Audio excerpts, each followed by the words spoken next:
Bismillahirrahmanirrahim. Assalamualaikum warahmatullahi wabarakatuh. Dan salam sejahtera untuk kita semua. Saya Salihuddin, mahasiswa dari Universitas Negeri Makassar, Fakultas Teknik, Jurusan Pendidikan Kesejahteraan Keluarga, Program Studi Pendidikan Tata Boga. Nah, kali ini saya akan menjelaskan tentang pengolahan makanan kesempatan khusus mengenai pengelolaan acara pada usia balita. Nah, adapun rumusan masalah yang akan saya bahas, yang pertama adalah apa saja rangkaian acara tedaksiten pada balita. Yang kedua, apa saja rangkaian acara bayun mulut pada balita. Yang ketiga, apa saja rangkaian acara padole-dole pada balita. Keempat, apa saja rangkaian acara ngelunga kematian balita. Dan apa saja rangkaian acara pasliran pada kematian balita. Nah, pembahasan yang pertama adalah pengelolaan acara bahagia pada usia balita. Yang pertama yaitu tedaksiten. Nah, tedaksiten ini adalah budaya warisan leluhur masyarakat Jawa untuk bayi yang berusia sekitar 7 atau 8 bulan. Nah, tedaksiten ini dikenal juga sebagai upacara turun tanah. Berasal dari kata tedak yang berarti turun dan siten berasal dari kata siti yang berarti tanah. Nah, untuk upacara tedaksiten ini dilakukan sebagai rangkaian acara yang bertujuan agar anak tumbuh menjadi anak yang mandiri. Nah, tradisi ini dijalankan saat anak berusia hitungan ke-7 bulan dari hari kelahirannya dalam hitungan pasaran Jawa. Yang kedua adalah bayun mulut. Nah, di Banjarmasin, Kalimantan Selatan, perayaan Maulid diperingati dengan serangkaian acara-acara. Biasanya terdiri dari pembacaan syair-syair Maulid seperti Al-Barzanji, Al-Dibai, Asyraf Al-Anam, atau Maulid Al-Habasyi. Nah, dilanjutkan dengan ceramah agama. Nah, peringatan Maulid ini dilakukan di berbagai tempat, seperti tempat-tempat ibadah, masjid, dan langgar atau musola, sekolah-sekolah, dan perkantoran, rumah-rumah penduduk, tempat-tempat keramat, dan lain sebagainya. Nah, masyarakat rela bergotong royong untuk mempersiapkan segala sesuatu demi suksesnya perayaan ini. Nah, biaya penyelenggaraannya pun mereka tanggung bersama-sama. Nah, sementara itu,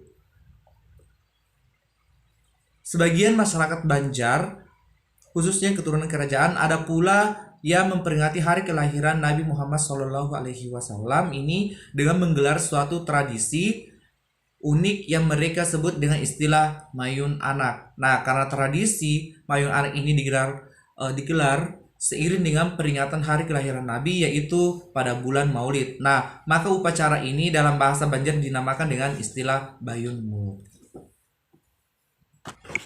Selanjutnya yaitu perayaan Pedole-dole. Nah, tradisi Pedole-dole atau imunisasi tradisional masyarakat Buton, Sulawesi Tenggara adalah ritual yang dipercaya bisa tangkal segala macam bola dan penyakit. Nah, oleh pemerintah daerah Buton, tradisi Padole-dole ini diadakan setiap tahunnya yang dirangkaikan dalam Festival Budaya Tua Buton. Nah, ritual Pendole-dole ini diperuntukkan bagi anak umur di bawah 5 tahun. Nah, biasanya dalam Pedole-dole juga disertakan dengan pemberian nama pada anak.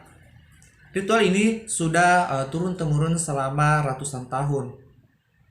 Nah, masyarakat Buton terkenal teguh dengan menjalankan tradisi, sehingga Pedole-dole terus dilestarikan. Ritual ini terus dilaksanakan pada bulan Rajab, Syawal, atau setelah Idul Fitri. Nah, keteguhan masyarakat Buton dengan tradisi ini dicatat Empu Prapanca dalam kitab Nagara Kretagama. Nah, secara khusus ia menyebut suku Wolio, suku terbesar di Buton, sangat teguh pada adat istiadatnya. Selanjutnya adalah pengelolaan acara kematian pada usia balita. Yang pertama, ngelungah. Nah, tradisi ngelungah merupakan acara massal dalam kematian bayi, balita, dan janin keguguran yang dilaksanakan oleh masyarakat agama Hindu di Bali. Nah, dalam pelaksanaannya, rangkaian upacara Pitra Yadya bagi bayi yang belum ketus gigi berbeda dari upacara kematian orang dewasa. Bayi yang belum ketus gigi dianggap sangat suci, sehingga ada prosesi khusus yang disebut dengan ngelungah. Dalam lontar Yama Purana Tattwa dijelaskan, prosesi kematian bagi bayi yang belum ketus gigi memang sangat istimewa. Pasalnya, tak seperti orang dewasa yang jenazahnya boleh diinapkan di rumah duka sebelum akhirnya diaben. Jenazah bayi yang meninggal di usia 42 hari dan belum mengalami ketus gigi harus segera dibawa ke kuburan untuk dikuburkan. Nah, jika bayi yang meninggal berusia kurang 42 hari, maka upacara yang harus dilakukan adalah upacara nyapu gumukan. Selanjutnya yaitu pasiliran. Nah, suku Toraja adalah suku yang menetap di pegunungan bagian utara Sulawesi Selatan, Indonesia. Kata Toraja berasal dari bahasa Bugis yaitu Toriaja, yang berarti orang yang berdiam di negeri atas pemerintah kolonia Belanda menamai suku ini Toraja pada tahun 1909. Masyarakat Toraja mendunia karena tradisi pemakaman mereka yang unik. Suku Toraja menghargai leluhur dengan kerabat yang sudah pergi mendahului mereka. Karena itulah, sebagian besar kematian disertai prosesi adat yang megah. Jenazah menurut warga Toraja yang sudah meninggal ditempatkan di pusaran khusus yang berlokasi di gua atau tebing. Sementara jasad anak-anak ditempatkan di dalam peti kemudian digantung di pinggir tebing. Namun jenazah bayi di Toraja dimakamkan dengan cara yang berbeda. Jenazah mereka disimpan pada batang pohon yang disebut tera. Bayi-bayi Toraja yang meninggal sebelum tumbuh gigi dimakamkan di Pasiliran yang ada di Desa Kambira dan Sarupung. Pasiliran Kambira terletak 9 km dari kota Makale.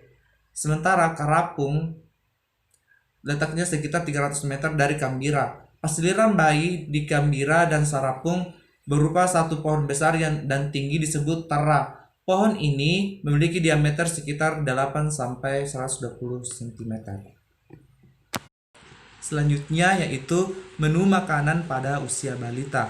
Pemberian makan merupakan kewajiban untuk kelangsungan hidup, tumbuh kembang optimal, serta kualitas hidup seorang anak, khususnya anak balita di bawah 3 tahun. Saat si bayi atau saat si kecil berusia 1 tahun, menu makan hariannya adalah masakan keluarga yang masih dicincang atau disaring kasar bila perlu. Pada usia ini, bahan untuk membuat makanan bayi dan anak-anak dapat disamakan dengan orang dewasa, namun rasanya harus disesuaikan. Nah, menu makanan si balita tetap harus mengandung gizi yang seimbang. Yang pertama yaitu berikan makanan kaya karbohidrat sebagai sumber energi 3 sampai 4 kali sehari. Yang kedua, balita berusia 1 sampai 3 tahun membutuhkan sekitar 14,5 gram protein setiap hari untuk mendukung pertumbuhannya. Yang ketiga, buah dan sayuran diberikan 3 sampai 4 kali sehari. Keempat, susu dan produk olahannya adalah salah satu sumber kalsium yang penting untuk pertumbuhan tulang dan gigi yang kuat.